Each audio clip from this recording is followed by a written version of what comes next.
Donc, ce soir, on va parler, vous le savez, hein, des Vinsmoke et des samouraïs de Wano, hein, deux choses très très importantes dans l'arc Zo. Hein, c'est un peu les choses centrales. Je sais même pas par où commencer. J'ai fait une feuille avec plein de choses. Hein. On peut commencer par le côté Sanji, vu que là je suis sur l'épisode de Sanji, où on a vu plein de choses. Plein de choses. Avec El Famoso, Padrino, je l'appelle. Mais non, mais il y a tellement de trucs. Ce qu'on sait, quand j'ai vu cet épisode, tout ce qu'on sait, et je vais vous les énumérer, c'est qu'on sait que Sanji, du coup, s'appelle Vinsmoke. C'est son nom de famille, quoi. On ne le savait pas. Et ce qu'on sait aussi, c'est qu'il vient d'une famille d'assassins. Ça, encore une fois, background, bam, il fait plaisir, hein, assassin. Franchement, quand moi je pense à la famille d'assassins, moi je pense à la famille de Killua, les Zoldyck, je crois, qui sont hyper vénères, hyper stylés, quoi. Après, je pense pas que c'est le même style d'assassin. Je pense que c'est des assassins à la One Piece, quoi. Mais quand même. Moi, j'ai trouvé stylé. En fait, ça lui rajoutait franchement un background de ouf. Ouais, voilà. Genre, il est passé, tu vois, il y avait genre... Pour moi, il y avait genre Zoro, tout en haut, tu vois, pour moi, il est oufissime, Zoro, même si c'est vrai qu'on ne sait pas grand-chose de lui, hein, quand on y pense. Mais il est suffisamment mystérieux pour te faire entendre que ça va être ça va être un ouf. Ensuite, t'as Luffy, bon, pour moi, le deuxième, c'est Luffy, bon, c'est le personnage principal, t'as tellement appris de choses avec lui, t'as tellement voyagé avec lui que, bon, t'es obligé de l'apprécier, quoi, au bout d'un moment, alors qu'au début, je l'appréciais pas, hein, Luffy. Et t'as Sanji, c'est un peu le troisième, mais même, tu vois, par défaut, genre, mais, parce que voilà, il était quand même, c'était le plus fort après. Mais il n'y avait pas ce truc, putain de merde. Et il est arrivé là, il est arrivé là, ce truc de fou, là. Oui, après, peut-être, effectivement, que Zoro sera développé plus tard, c'est même sûr qu'il garde Zoro pour plus tard, ce fou d'Oda, maintenant que j'y pense. Le mec, il a à peine commencé à développer Sanji maintenant, cet enfoiré. Mais bon, là, on nous sort grosso modo. Hein. On nous sort. Moi, ce que je trouve fou, c'est que. On te sort là, Zo. Voilà, Sanji. Bon, tu connais rien de lui maintenant. En vrai, tu connais rien de lui. Tu sais juste qu'il vient de North Blue, c'est ça. Et. En fait, on te dit d'un coup. T'es invité au mariage de Big Mom, là. À sa tea party. Parce que tu vas te marier. Ok. Tu sais d'un coup qu'il a une famille, du coup. Tu sais qu'il est le troisième enfant de cette famille. Par contre, on ne sait pas effectivement si c'est le... Parce que maintenant, j'ai eu des infos en plus.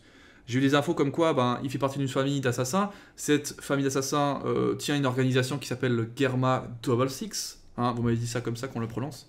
Double Six, bon, je sais pas ce que ça veut dire. Si c'est par rapport à ses... Vous savez, genre ses sourcils, là, ça fait une espèce de spirale. Est-ce que les 6 font référence à ces spirales? Ce qui veut dire qu'en gros, tous les frères et sœurs, pères, toute la famille a des spirales quelque part, hein, que ce soit sur le sourcil ou j'en sais rien où, qui fait que ça fait référence à cette fameuse organisation, et qui du coup, derrière, le premier 6 ferait référence à la forme du sourcil, et le deuxième 6 au nombre dans l'organisation. C'est-à-dire que du coup, il serait 5 enfants et le père, si on considère qu'il n'y a pas de mère qui est dans l'histoire. Ça change la donne en fait de ce que j'avais imaginé. Moi j'avais imaginé que c'était le troisième enfant, peut-être le dernier, et qu'il avait deux sœurs. Bon, le fait qu'il ait 2 sœurs, c'est toujours possible. Hein. Et le fait que les 2 premières sœurs soient, donc les 2 grandes sœurs soient des sœurs, voilà, vous voyez ce que je veux dire. Mais du coup, s'il y a 5 enfants, si on considère que le père est le 6e élément, et qu'il n'y a pas de mère, on va dire, je sais pas pourquoi j'ai envie d'enlever la mère, je sais pas pourquoi. Imaginons il n'a pas de mère, bon. Et que derrière, il y a 5 enfants plus... ou alors, on peut y avoir 4 enfants, plus la mère et le père, hein, en vrai, quand ils pensent. Dans tous les cas, je pense qu'il y a 5... il y a soit 5 enfants et le père, soit 4 enfants et la mère et le père. Maintenant que j'y pense, maintenant que j'ai le double six en face de moi. Voilà, je regarde pas trop le chat, vous inquiétez pas, les modos, pour pas évidemment... Je regarde un petit peu, mais j'attends en fait que vous fassiez un peu le ménage. Mais voilà, c'est un petit peu mon ressenti quand j'ai eu cet élément, parce que bon... Mis à part ça, on sait pas grand chose de plus. Hein. Jeune marié, 3e fils de la famille Vinsmoke. Ça veut pas dire que c'est le dernier, on est d'accord. Après, vous m'avez fait la référence, oui, parce que.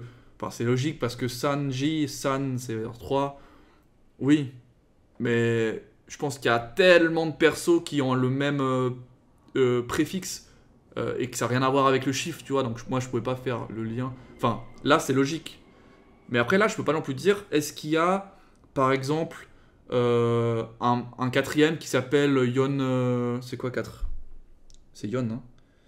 Donc Yonji. Est-ce qu'il y en a un autre qui s'appelle Yonji? Est-ce qu'il y en a... Ça veut dire qu'il y en a un qui s'appelle. Attends, c'est Ichini-san. Donc ça veut dire c'est... On a un ninji, ça veut dire... Ou une ninji. Ninji. Ichi... C'est dur le 1. Le 1, je pense, c'est spécial, peut-être. Peut-être le 1, c'est le père, et du coup, c'est le 1. Non, parce que on parle de fils, là. Et de fille. Ah, je sais pas, putain. Bref. Donc on va s'arrêter là, je pense, pour pas dire de trop de conneries. Par contre, ce que je peux dire, c'est qu'est-ce que je peux attendre de l'arc Wall Cake. Alors, évidemment, ce qu'on s'imagine à l'heure actuelle, c'est Sanji.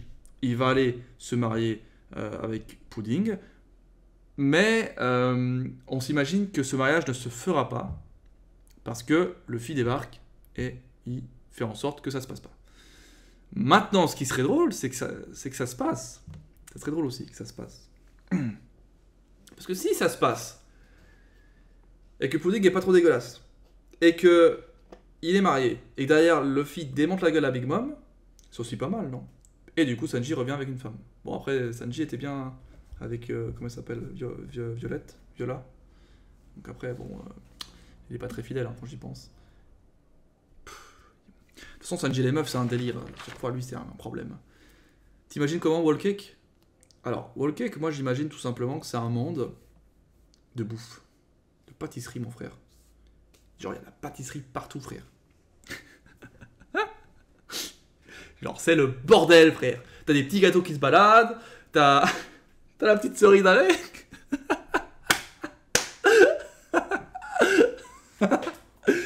Et puis t'as, bien sûr... Pourquoi? Parce que, bah... J'ai l'impression que Wall Cake, ça tourne autour du thème du gâteau. Big Mom a toujours envie de bouffer, donc j'ai l'impression qu'il y a moyen que ce soit des hommes gâteaux, genre, ou des hommes. Et il me semble qu'on avait vu une scène un peu chelou, où j'ai l'impression qu'elle bouffait ses sbires. J'ai pas compris, quoi. Mais j'ai... Oui, aller sur Pays de Big Mom, exactement. J'ai tellement ça, j'ai ça en tête, effectivement. Genre du gâteau partout. Peut-être pas tout le monde est comme ça, mais... Parce qu'on a vu qu'il y avait un mec qui était en mode... le mec, on dirait qu'il sort d'un œuf, là. Bah, en même temps, c'est un œuf, hein, c'est de la bouffe aussi. Hein. Genre, l'œuf, c'est un des éléments, un des ingrédients de tous les gâteaux, donc bon. Bref, je pense qu'il y a moyen que ça soit un délire comme ça. Il y a forcément un thème général. On a eu les jouets avec Dressrosa. Je pense que ça, ici, ça sera les pâtisseries et les gâteaux. Mais pas tout le monde, tu vois. Les jouets à Dressrosa, c'était une partie des jouets. Enfin, si tu as un pouvoir de quelqu'un. Peut-être ici, idem, si tu as un pouvoir de quelqu'un, il y a des gâteaux partout. Mais je vois bien, ouais, un délire comme ça. Du gâteau partout, quoi. Oh, moi, ça va me foutre la dalle à chaque fois. Quand je vais regarder, ça va être n'importe quoi. C'est sûr. Voilà. Donc c'est comme ça que je vois l'arc Wall Cake, j'en sais pas plus. Voilà, je vais quand même donner on va dire une pré-théorie sur ce que j'imagine le mariage qui va pas se faire du coup dans le dernier des moments, avec peut-être une petite entourloupe de la famille Vinsmoke pour la mettre à l'envers à Big Mom, peut-être. Soit tout simplement que les Mogis débarquent et qu'ils vont essayer d'annuler tout ça. Enfin bref, je vois comme ça. Tout ça dans un pays magique de gâteaux partout. Moi, je vais avoir la dalle tout le temps. Ça va être incroyable. en vrai, j'attends pas tant que ça l'arc Wall Cake. J'attends de ouf l'arc Wano, malheureusement. Parce que Enfin, je kiffe tellement le délire des samouraïs de base, déjà. Et je kiffe tellement comment ils apportaient tous les ingrédients pour Wano que j'ai envie de savoir ce qui se passe à Wano. J'ai l'impression que Wano, ça va être un petit peu l'arc du Shinsekai, quoi. Pour moi, ça va être... Bah, vous voyez Marineford? Bah, voilà. J'ai l'impression que Wano, ça peut être un Marineford-like, nous, du Shinsekai. Voilà, je pose ça là. Pour moi, c'est le Marineford du Nouveau Monde. Le Wano. Allez, moi, je vous laisse là-dessus. Merci encore pour ceux qui sont abonnés ce soir. Merci aux follow. On a dépassé les 6000 followers. C'est quand même assez incroyable. Et on se redonne rendez-vous donc bientôt pour un autre live. Donc jeudi, normalement prochain, on a un live ensemble où on va peut-être continuer avec la partie 3 de Jojo. Peut-être aussi parler d'un petit peu de One Piece, à voir comment je vais faire ça. Bref, merci beaucoup à tout le monde. Ça fait super plaisir d'interagir avec vous comme d'habitude. Allez, bref. Ciao, ciao à tous. C'était Pyrrhus.